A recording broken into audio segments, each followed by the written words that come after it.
아멘. 할렐루야. 6월의 둘째 주일에 예배 자리에 나오신 성도들을 주님의 이름으로 환영하고 사랑하고 또 축복합니다. 오늘 본문은 예수님의 죽음 예언과 사람들의 불신앙을 다루는 그런 내용입니다. 오늘도 성경 말씀이 깨달아지고 믿어지고 우리 입술을 통해 고백되어져서 믿음이 성장하고 내면 세계의 질서가 정립되고 인생의 난제들이 해결되는 하나님의 놀라운 은혜가 예배 가운데 우리 모두에게 임하기를 주 예수 그리스도의 이름으로 축복합니다. 먼저 오늘 본문의 스토리는 세 개의 단락으로 나눌 수 있습니다. 먼저 12장 20절에서 36절까지 첫 번째 단락인데요, 예수님의 죽음과 또 영광에 관해서 우리에게 알려주죠. 먼저 자세히 보면 20절에서 22절까지는 헬라인들이 예수님을 방문하게 됩니다. 유월절을 지키기 위해서 예루살렘을 방문한 경건한 이방인들이 예수님을 방문하는 장면이 등장하죠. 그들이 빌립에게로 왔고 빌립은 그들을 안드레에게로 데려갔고 또 이 빌립과 안드레가 예수님께 가서 면담 허락 여부를 여쭙는 그런 장면이 나오죠. 이방인들의 방문과 면담 요청이 의미하는 것이 뭘까요? 예수님의 구원이 유대인뿐만 아니라 온 인류에게 보편적으로 미칠 우주적인 사역이 될 것임을 알려주는 것입니다. 또한 이방인들이 마음껏 참 성전이신 예수님께 나오는 것을 암시하는 구절이죠. 다음으로 23절에서 24절에 보니까 인자의 영광과 하늘의 미라를 우리에게 알려줍니다. 갑작스런 예수님의 선포가 등장하죠. 인자가 영광을 얻을 때가 왔도다. 영광이란 예수님의 죽으심과 부활을 일컫습니다. 7장 30절 그리고 8장 20절에는 계속해서 내 때가 아직 오지 않았다, 아직은 때가 아니다 라고 말씀하시던 그 예수님께서 오늘 본문에 이제 드디어 그 때가 왔다라고 말씀하십니다. 인류 구원의 위대한 역사가 본격적으로 시작되는 것을 암시하는 말씀이죠. 24절에는 요한복음서의 특징인 예수님의 더블 아멘, 진실로 진실로 하는 이 표현이 다시 등장합니다. 너무나 중요한 구절이므로 같이 읽어보겠습니다. 요한복음 12장 24절 시작. 내가 진실로 진실로 너희에게 이르노니 하늘의 밀이 땅에 떨어져 죽지 아니하면 하늘 그대로 있고 죽으면 많은 열매를 맺느니라. 아멘. 우리 마음속에 각인돼야 되니까 한번 크게 따라합시다. 내가 진실로 진실로 너희에게 이르노니 하늘의 밀이 땅에 떨어져 죽지 아니하면 하늘 그대로 있고 죽으면 많은 열매를 맺느니라. 이 말씀을 한 주간 내내 한번 묵상해 보세요. 도대체 이게 무슨 뜻일까? 이 말씀이 도대체 나에게 의미하는 게 뭘까? 24절 말씀을 통해서 예수님의 죽음이 가져오는 구원과 생명의 은혜가 엄청나게 크고 많을 것임을 예언하는 말씀이 되겠습니다. 이어서 25절과 26절은 생명 보전과 예수님을 따름과 섬김에 대한 교훈을 주시죠. 25절에서는 생명 보전의 법칙을 알려주십니다. 자기의 생명을 사랑하는 자는 잃어버릴 것이요 자기 생명을 미워하는 자는 영생하도록 보전하리라고 하시면서 예수님보다 자기 생명을 더 사랑하는 것은 생명을 잃는 것이라고 알려주십니다. 예수님을 사랑함으로 자기 생명을 미워하는 자는 오히려 생명을 영원히 보전하리라고 말씀하시죠. 그리고 26절에는 주님을 따르고 주님을 섬기면 하나님이 그를 귀히 여기신다라고 격려하십니다. 그리고 27절에서 30절에 보니까 예수님의 괴로움과 아버지의 영광이 등장합니다. 27절에서 30절을 보면 예수님은 드디어 때가 이르렀다라고 말씀하셨지만 그 때로 인하여 마음의 괴로움을 가지셨어요. 아버지의 영광을 위해서 그 때를 받아들이시죠. 28절에만 영광이라고 하는 단어가 3번이나 연속해서 사용됩니다. 그리고 31절에서 33절에 보니까 예수님 죽음의 의미를 알려주시죠. 예수님의 죽음은 어떤 의미가 있습니까? 31절에 보면 세상에 대한 심판의 의미죠. 그리고 32절과 33절에 보면 주님께서 십자가에 달리시고 사람들을 구원하시는 죽음이다 하는 것입니다. 그러니까 무의미한 죽음이 아니라 한 명이 죽고 끝나는 죽음이 아니라 예수님 한 분의 죽음으로 많은 사람을 살리시는 그런 의미 있는 죽음이다 하는 것을 알려줍니다. 그리고 34절에서 36절에 보니까 인자, the Son of Man, 인자와 빛에 관하여 말씀하시죠. 34절에 보면 어리석은 자들이 예수님의 말씀을 이해하지 못하고 예수님이 들려야 한다 하는 것과 예수님이 말씀하시는 인자, Son of Man이 누구냐 하고 질문하죠. 이 들린다 하는 헬라어 단어 휩소어는 십자가 죽음과 부활을 동시에 의미하는 굉장히 중요한 이 함의를 가진 단어예요. 예수님께서 십자가에 달려 높이 들리심과 그것을 통해 높임을 받으신다 하는 아주 그런 귀한 의미를 가진 단어입니다. 인자는 뭡니까? 예수님께서 스스로를 부르시던 명칭이죠. 35절과 36절에 그들의 우문에 대한 예수님의 현답이 이어집니다. 어둠과 빛을 대조시키시면서 어둠에 붙잡히지 않도록 빛을 믿어서, 즉 예수님을 믿어서 빛의 아들이 되라, 그렇게 도전하십니다. 두 번째 단락은 37절에서 43절에 이어집니다. 사람들의 불신앙과 그 이유를 우리에게 알려주시죠. 먼저 37절에서 41절에 보면 불신앙에도 하나님의 주권이 들어있다 하는 이해할 수 없으나 또 한편 너무나 소중한 진리가 등장하죠. 37절에서 41절까지는 이사야서를 인용하면서 불신앙에도 다 이유가 있는데 사람들이 안 믿고 예수님을 거부하고 교회 다니는 사람 욕하고 핍박하고 하는 그들의 불신앙에도 하나님의 sovereignty, 하나님의 주권이 들어있다, 그걸 알려줍니다. 그들이 믿지 않는 것은 40절에 보니까 하나님께서 친히 그들의 눈을 멀게 하시고 그들의 마음을 완고하게 하셨기 때문이다. 안 믿는 자가 안 믿을 수 있는데 안 믿는 이유가 뭐냐면 하나님이 그들의 눈을 가리시고 마음을 완악하게 만드셨기 때문에 그들의 불신앙에도 하나님의 선택의 sovereignty, 주권이 들어있다라고 말씀하십니다. 그렇지만 다른 이유도 있다고 알려주시죠. 그게 42절 43절입니다. 42절에 보니까 바로 유대인 관리 중에 예수님을 믿는 자들도 많았대요. 그런데 유대인 관리들 중에 예수님을 믿는 자들이 많았지만 그들도 눈이 있을 거 아니에요. 귀가 있을 거 아닙니까? 직접 보기도 했고 또 듣기도 했을 거 아닙니까? 가족들이 있었지 않겠어요?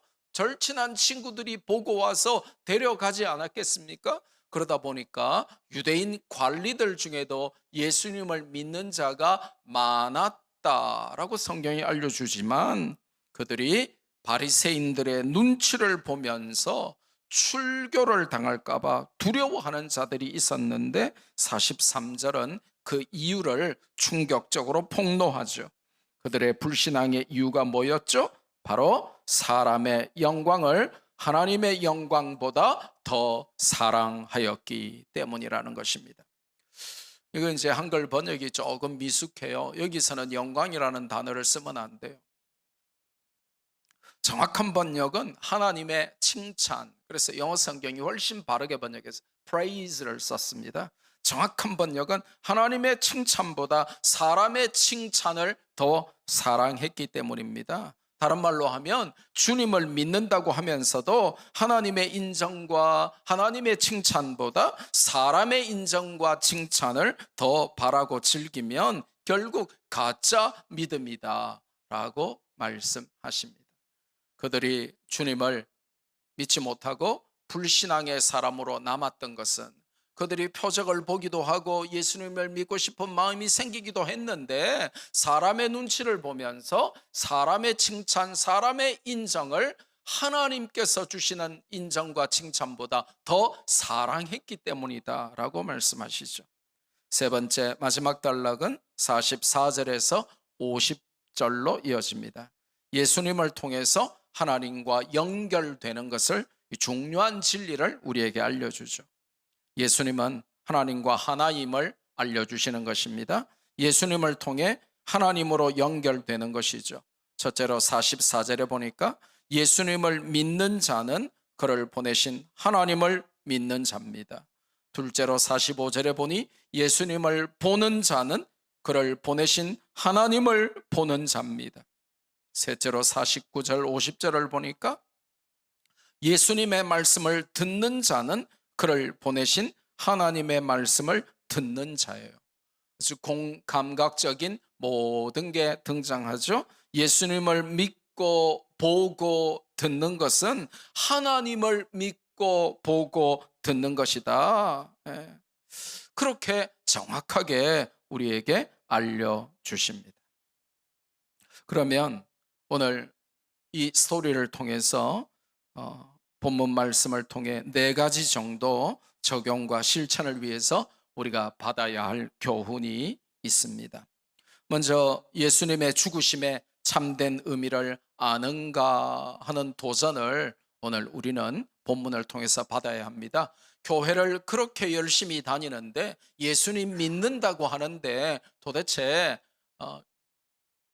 어릴 때부터 교회를 다녔고 혹은 집사가 되고 혹은 교회에서 열심히 믿어보려고 하는데 예수님의 죽음이 뭐를 의미하는지 모른다면 문제가 심각해지는 것이죠. 우리가 80년대 대학을 다녔는데 매일 그때는 데모하다가 공부도 안 했단 말이죠. 이제 매일 데모하러 가세요. 그러면 이제 묻습니다. 야, 오늘은 뭐 때문에 데모하는데? 그러면 19번 뭐라고 하는 줄 아세요? 몰라, 선배들이 나오란다. 뭐 때문에 하는지도 모르고 데모하러 나가는 겁니다. 그러던 애들이 지금 4선 5선 국회의원 한다고 뭐 586인가 하는 애들이 그런 애들인 거예요. 뭐 때문에 데모하는지도 모르고 데모하다가 국회의원 되고 막 그러죠.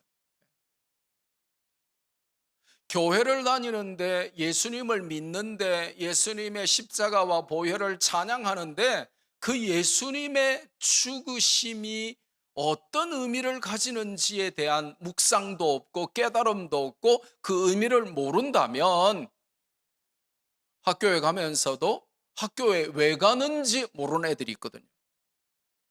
가끔 베개 하나 왜 공부해야 되는지 모르겠다는 애가 있어요.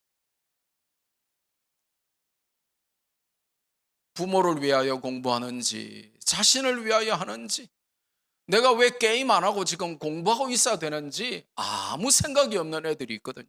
마찬가지로 교회를 다니면서 예수님의 십자가 대속의 죽음이 의미하는 바가 뭔가 이거를 알아야 된다고 오늘 성경은 우리에게 도전합니다.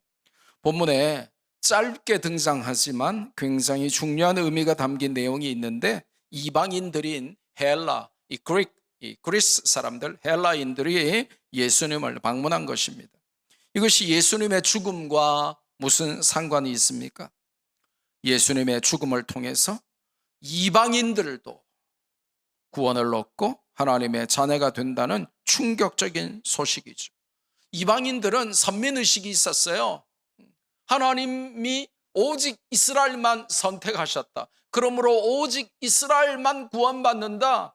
그래서 우리는 선민이다. The chosen people of God. 하나님의 선택받은 민족이다. 다른 민족은 절대로 선택 못 받았고 구원도 못 받는다. 하나님은 이스라엘만의 하나님이요 구원은 오직 이스라엘 백성들만의 것이다 라고 착각하고 있었거든요. 그런데 이방인인 헬라인들이 예수님을 찾아오는 모습을 지금 보여주고 있는 것입니다. 이게 무슨 뜻일까요? 여러분, 성전 구조 혹시 기억나십니까? 바깥에 누구를 위한 뜰이 있었죠? 이방인을 위한 뜰이 있어요. 그 말은 무슨 말이에요? 이방인들은 그 뜰을 벗어나서 안에 들어갈 수 있다 없다? 없다. 바깥에만 머물러야 돼요. 이방인의 뜰 안에만 있어야 돼요. 유대인만 들어가던 성전, 그리고 유대인이라고 다 지성소, Holy of Holies, 지성소에 들어갈 수 있는 게 아니에요. 지성소는 누구만 들어가요? 대제사장만 1년에 몇 번, 단 한 번, 대속죄일에 단 한 번만 대제사장만 하나님이 임재하시는 지성소에 들어갈 수 있었어요.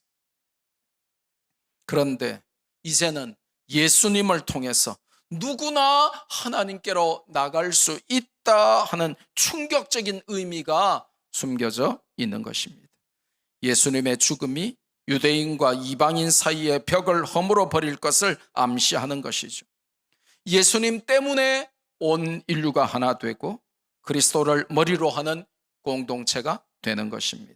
세계 만민이 예수님께로 몰려올 환상을 지금 보여주는 것입니다.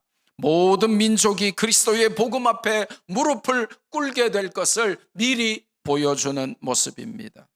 복음 외에는 인간을 하나로 만들 수 있는 것이 없기 때문입니다.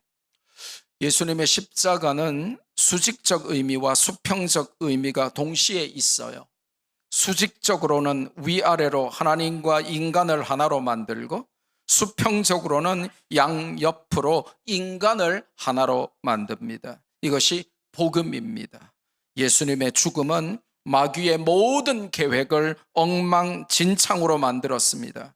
하나님과 인간을 영원히 단절시키려던 계획을 파괴했으며, 인간들끼리 서로 원수 맺고 서로 시기 질투하며 죽이고 담을 쌓고 살던 것을 화해시켜서 하나로 만들어 버렸습니다.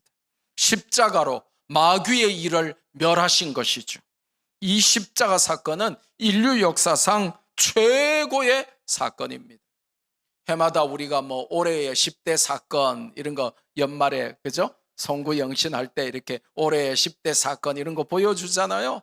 그런데 그게 지난 2000년간, 아니 온 인류 역사를 통해서 단 하나의 사건만 꼽으라고 한다면 인류 역사상 가장 위대하고 충격적인 최고의 사건은 예수님의 십자가 사건이었다. 그거를 성경이 알려주려고 하는 것입니다. 예수 그리스도의 십자가를 통해서만 인간은 하나님과 연결되고 또 인간끼리도 하나로 연결된다. 이게 십자가의 의미다. 이거를 우리가 꼭 알아야만 하겠다는 것입니다. 두 번째로 오늘 본문은 저와 여러분에게 우리의 관심이 뭔지, 우리의 우선순위는 뭔지, 우리 인생의 목표는 뭔지 다시 한번 도전하고 있습니다. 오늘 성경을 자세히 보면 예수님의 괴로움이라고 하는 단어가 등장합니다. 예수님은 인성을 가지신 분이셨기 때문에 모든 아픔도 슬픔도 고통도 괴로움도 우리와 똑같이 느끼시는 분이었습니다.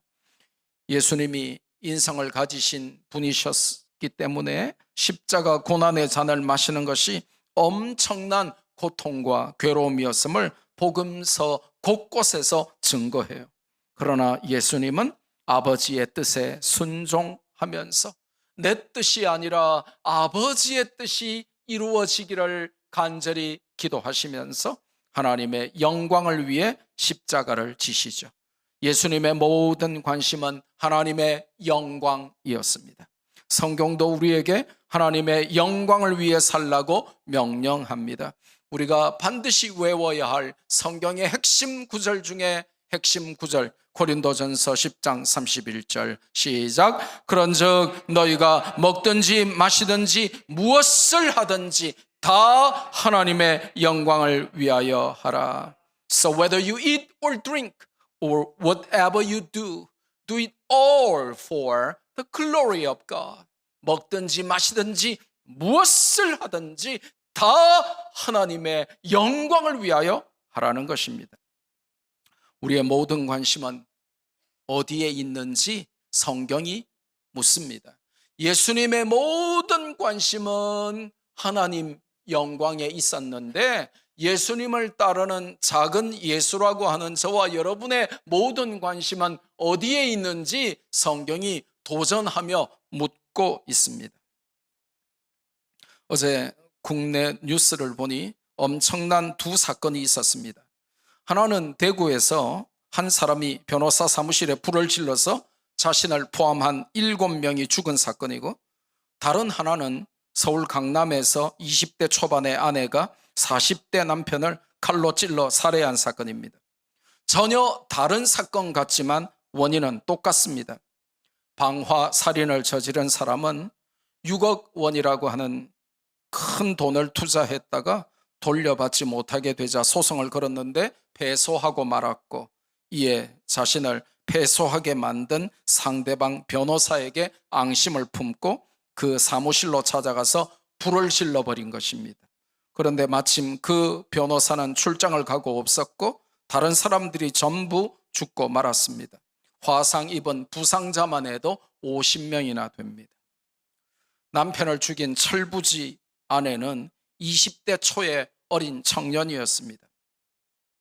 4월 달에 제주도에서 40대 여행객 아저씨를 만나서 돈이 많다는 말을 믿고 혼인신고 후에 동거했는데 2달을 살아보니까 돈 없는 빈털터리임을 알게 되어서 너무 화가 나서 잠자는 남편을 칼로 찔러 죽였다는 것입니다. 두 사건의 원인은 무엇입니까? 돈입니다. 돈 때문에 사람을 죽인 것입니다. 돈이 아무리 중요해도 생명보다 중요한 게 아닌데 그들은 돈에 모든 관심을 두고 살았기에 벌어진 비극이죠.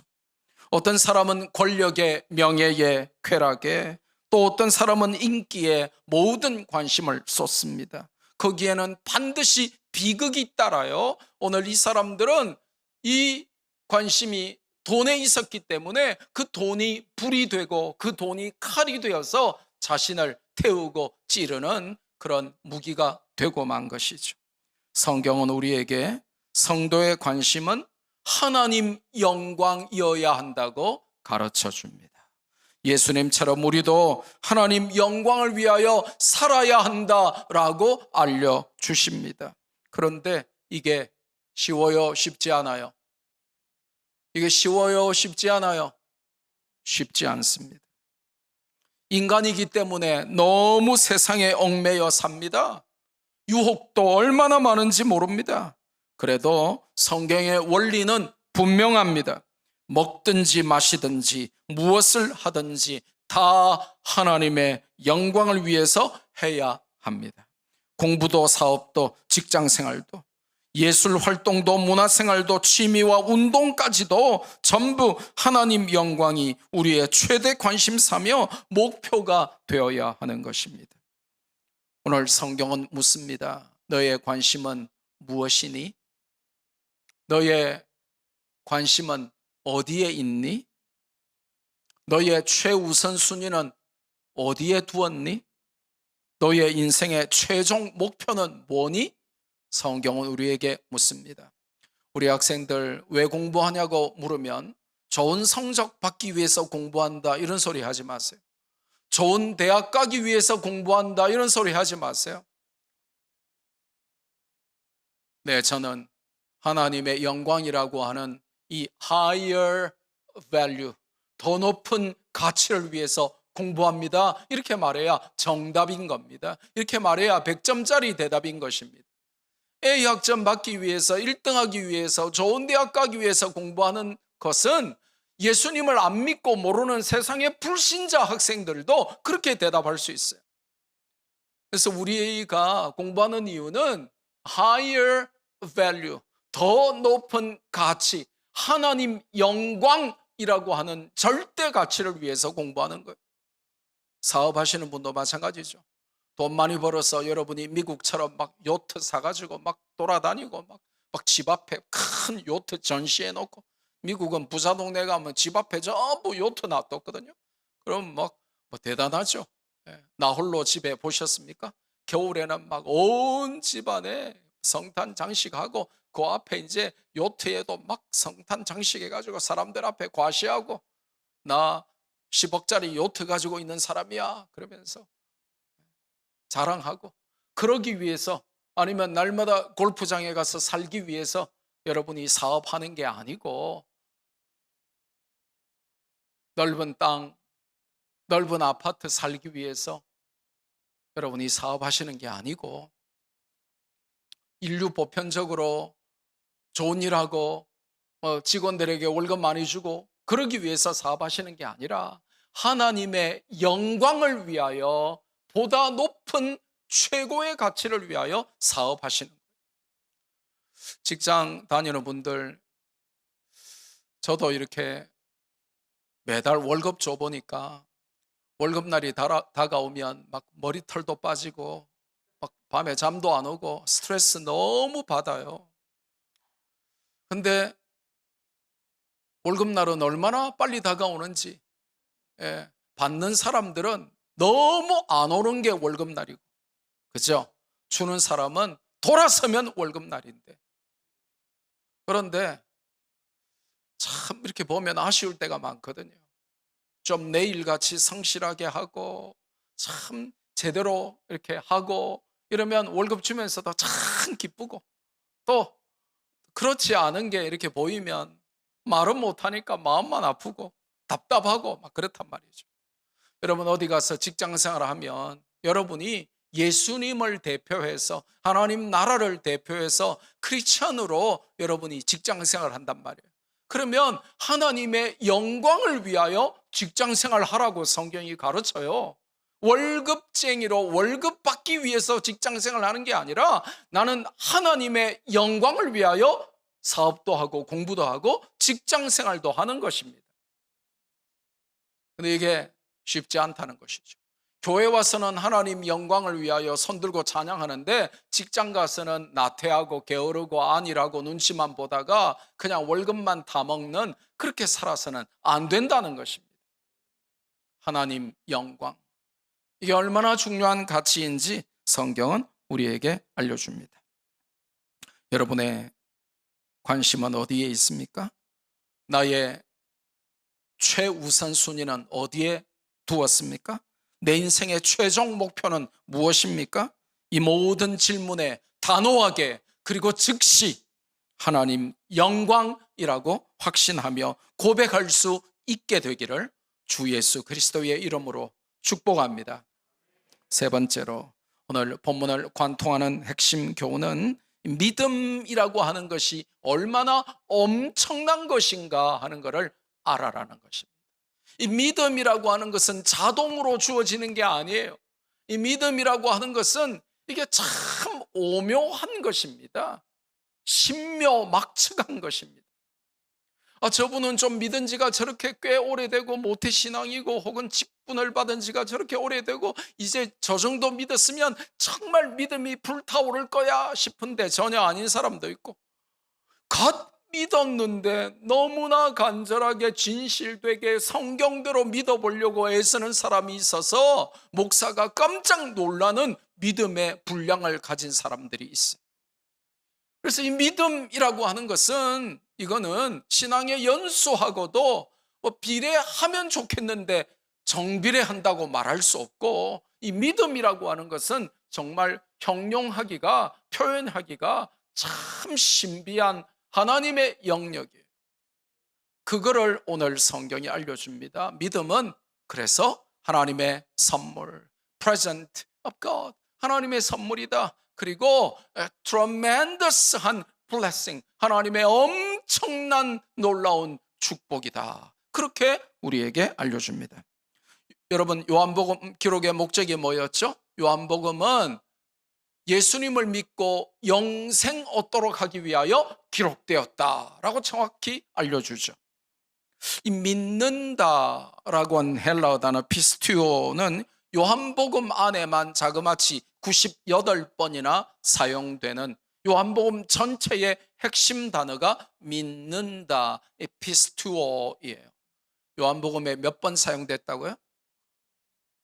98번. 그런데 생각해 보세요. 이 믿는다 하는 단어가 신약성경 전체에 241번 나오거든요. 그럼 신약성경은 구약은 39권, 신약성경은 27권이니까 27권 신약성경 중에 241번 이 믿는다 하는 헬라어 단어가 사용됐으면 그러면 책 한 권당 평균 한 9번 정도가 사용되면 맞겠죠. 그렇죠. 산수를 신집사님밖에 할 줄 몰라요. 네. 신약성경 27권 책 전체에 믿는다 하는 피스티오라는 헬라어 단어가 몇 번? 241번 사용됐어요. 그러면 27권 성경에 241번이 사용됐으면 권당 한 9번 정도 사용되면 될 거 아닙니까? 그게 평균 아니겠어요?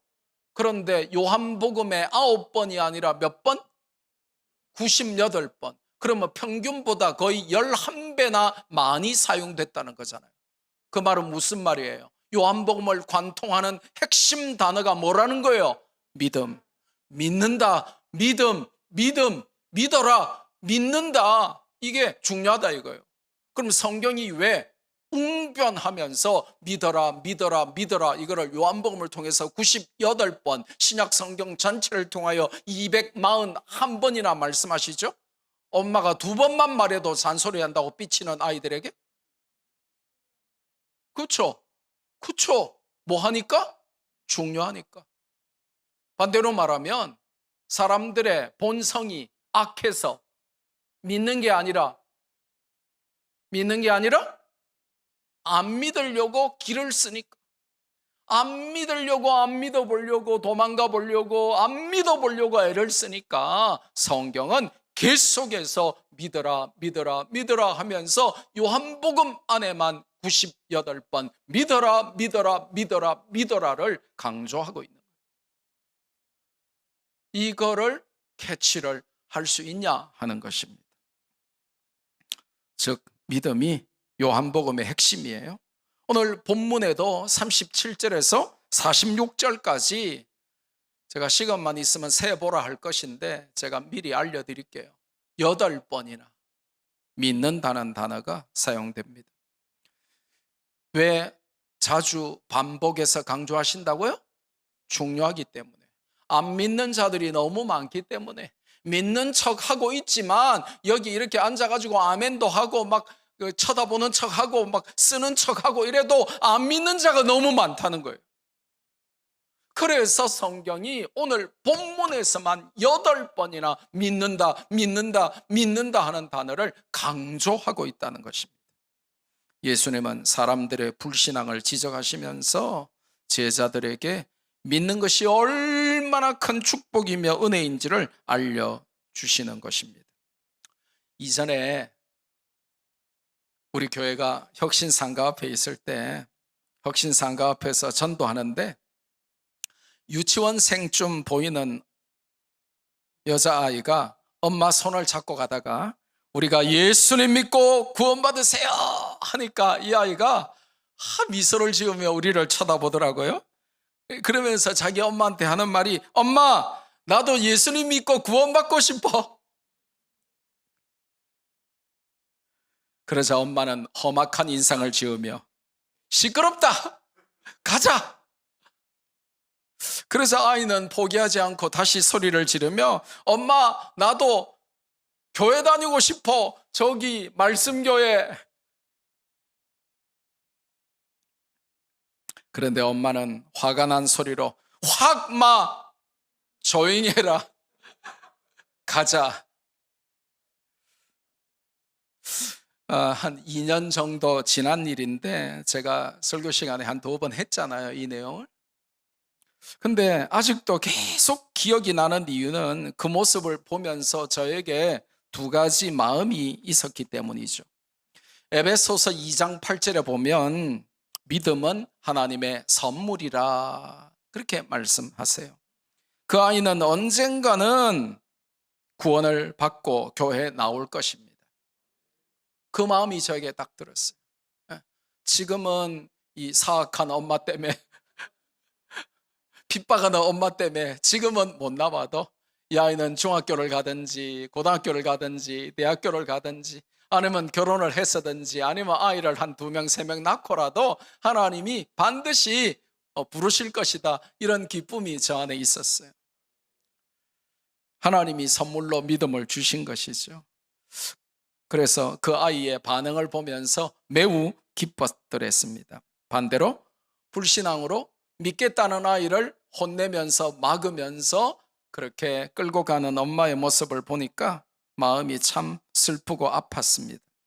예수님 믿고 교회 나가고 싶다는 딸아이를 나무라면서 그 손목을 낚아채서 끌고 가는 뒷모습이 너무나 불쌍해 보였습니다.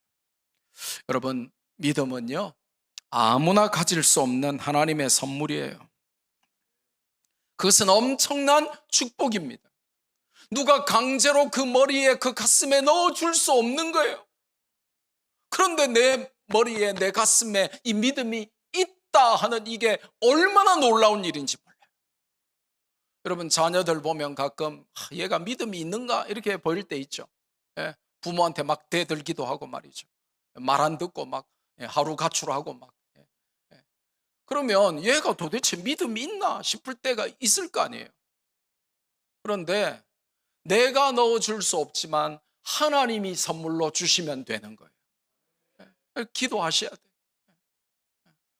하나님의 최고의 선물은 내 아이가 잘생긴 것도 아니고 살 빠진 것도 아니고 성적 잘 받는 것도 아니고 하나님이 이 showers of blessing, 하나님이 이 축복의 샤워를 내리시는 게 뭐냐면 믿음의 축복, 믿음의 선물을 내 자녀에게 주시는 거예요. 말 안 듣고 애미기는 내 배우자에게도 마찬가지겠죠. 사람이 변하는 것은 믿음 외에는 없습니다. 공부를 많이 한다고 사람이 변할까요? 박사학위 100개를 받았다고 사람이 변할까요? 직장에서 높은 자리에 올라갔다고 소득이 많다고 사람이 변할까요? No way. 사람이 변하는 것은 믿음밖에는 없어요. 그 믿음은 누가 주신다고요? 하나님이 선물로 주시는 거예요. 믿음은 아무나 가질 수 없는 하나님의 선물입니다. 그것은 엄청난 축복입니다. 그 믿음을 저와 여러분이 받은 것입니다. 그러니까 나는 왜 이렇게 가난하지? 나는 왜 이렇게 남들보다 돈이 없지? 내 동창생 쟤는 막 1,000만 원짜리 막 핸드백 메고 돌아다니는데 왜 나는 시장에서 진시장 3만 원짜리 메고 다니지? 이렇게 비교할 필요가 없는 거예요. 저 사람은 저렇게 몇백만 원짜리 옷 입고 다니는데 왜 나는 이렇게 추리하게 추리닝 입고 다니지? 이런 비교할 필요가 없는 거예요. 그들에게 없는 엄청난 축복, 믿음이라는 게 내 안에 있는 것입니다. 값으로 환산할 수 없는 것이죠. priceless. 돈으로 비교할 수 없는 것입니다. 그러니 이게 얼마나 감사한 것입니까? 아무나 가질 수 없고 받을 수도 없는 하나님의 선물이며 엄청난 특권이고 축복인 이 믿음이 나에게 있다, 이 말입니다. 놀랍지 않습니까? 내가 믿음으로 사는 것은 1차적으로는 하나님의 은혜이지만 2차적으로는 누군가의 기도 덕분입니다. 1차적으로는 누구의 은혜? 하나님의 은혜. 뭐가? 내가 믿음이 있는 게, 오늘 이렇게 믿음으로 사는 게 1차적으로는 그 믿음을 선물로 주신 하나님의 은혜인데 2차적으로 하나님이 사용하셔서 은혜의 통로로, 믿음의 통로로, 축복의 통로로 사용하신 사람들이 있단 말이에요. 여러분, 부모님일 가능성이 많고 목사일 가능성이 많고 내 신앙에 도전을 주는 내 주변에 성도들일 가능성이 많고 친구일 가능성은 거의 없고, 그렇다는 것이죠. 누군가의 기도가 있기 때문에 여러분이 오늘 이 자리에 있는 거예요. 그래서 늘 감사하며 살아야 돼요. 이 겨자씨만한 이 별로 없는, 늘 넘어지고 늘 유혹에 흔들리고 늘 후회하고 하는 이 보잘것없는 작은 믿음이라도 이것이 하나님의 선물이 맞다면 겨자씨 같은 이게 자라서 나중에는 새가 깃드는, 열매가 맺는 어마어마하게 큰 거목 같은 믿음의 영웅, 믿음의 거인이 될 줄로 믿습니다. 마지막으로 오늘 본문은 우리에게 굉장히 중요한 본문의 핵심을 통하여 도전하고 있어요. 많은 열매 맺는 하늘의 미랄이 되라 하는 도전입니다. 본문의 핵심은 예수님의 죽으심과 부활, 그리고 그 영향력과 결과를 언급하는 하늘의 밀알이라고 하는 단어에 포커스를 둡니다. 죽어야 사는 기독교의 역설, 이 패러독스를 가장 잘 보여주는 것이 오늘 12장 24절 하늘의 밀알이 땅에 떨어져 죽지 않으면 하늘 그대로 있고 죽으면 많은 열매를 맺느니라, 그렇게 주시는 말씀이에요. 죽어야만 사는 아주 놀라운 기독교의 패러독스를 알려주죠. 예수님이 죽으심으로 세상 만민이 살았습니다. 우리도 우리가 처한 곳, 우리가 살아가는 삶의 현장에서 하늘의 미랄로 살도록 부름받았어요. 근데 대부분 이걸 모르거든요. 미랄은 존재 가치가 살아있는 데 있지 않고 죽고 썩는 데 있는데, 그걸 인정하려고 들지도 않고 그걸 깨닫는 사람이 별로 없다는 것입니다. 문제는 우리가 미랄인지도 모르고 또 서로 안다고 해도 썩지 않으려고 발버둥 친다는 것입니다. 내가 죽어야 그리스도가 살고, 내가 죽어야 교회가 살고, 내가 죽어야 가정이 사는데 내가 새파랗게 살아서 왕노릇하고 있는 것이 문제라는 것이죠. 죽어야 많은 열매를 맺는, 예수님이 말씀하신 하늘의 미랄이 되는 그런 삶이 오늘 저와 여러분 앞에 숙제처럼 던져져 있어요. 내가 더 희생하고 섬기고, 내가 더 이해하고 더 용서하고, 내가 더 낮아지고 내가 더 겸손해야 하는 미랄의 사명이 우리 앞에 숙제처럼 던져져 있는데, 이게 너무나 어렵다는 거예요. 이게 너무 쉽지 않다는 거예요. 내가 오늘 본문에 나오는 것처럼 내가 더 인정받고, 내가 더 칭찬받고, 내가 잘나고, 내가 대단하고, 내가 박수받고, 내가 살아야 좋겠는데, 이게 인간 본성인데 자꾸 우리 보고 썩어라, 죽어라, 낮아져라, 겸손해라, 이해해라, 용서해라, 네가 더 나눠라, 네가 더 베풀어라, 그렇게 자꾸 우리 보고 살려고 발부둥 치는 우리에게 네가 썩어지고 네가 죽어라 라고 하시는 말씀은 난공불락의 요새같이 영원히 해결할 수 없는 숙제같이 느껴지죠.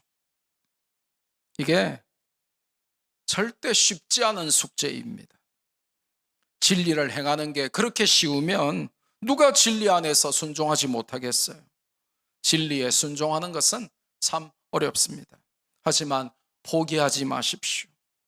늘 스스로를 점검하십시오. 내 아이덴티티가, 내 신분이, 내 정체성이 뭔가를 알아야 돼요. 여러분은 삶의 현장에서 하늘의 미랄로 썩어져 많은 생명을 살리고 열매를 얻도록 이 땅에서 부름받은 하늘의 미랄이라는 거예요. 그래서 제가 무척 좋아하는 선교회 이름이 미랄 선교회. 굉장히 의미가 많죠. 반 고흐가 이게 씨 뿌리는 비유, 이 성경의 비유를 가지고 굉장히 많은 작품을 남겼어요.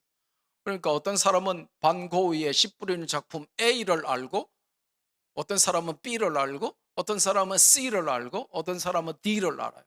예. 뭐냐? 엄청나게 많은 씨 뿌리는 사람의 비율을 그렸기 때문에 그래요. 그 씨가 나는 죽기 싫어 하고는 자기 혼자 살아있으면 한 알로 그냥 있는 거예요.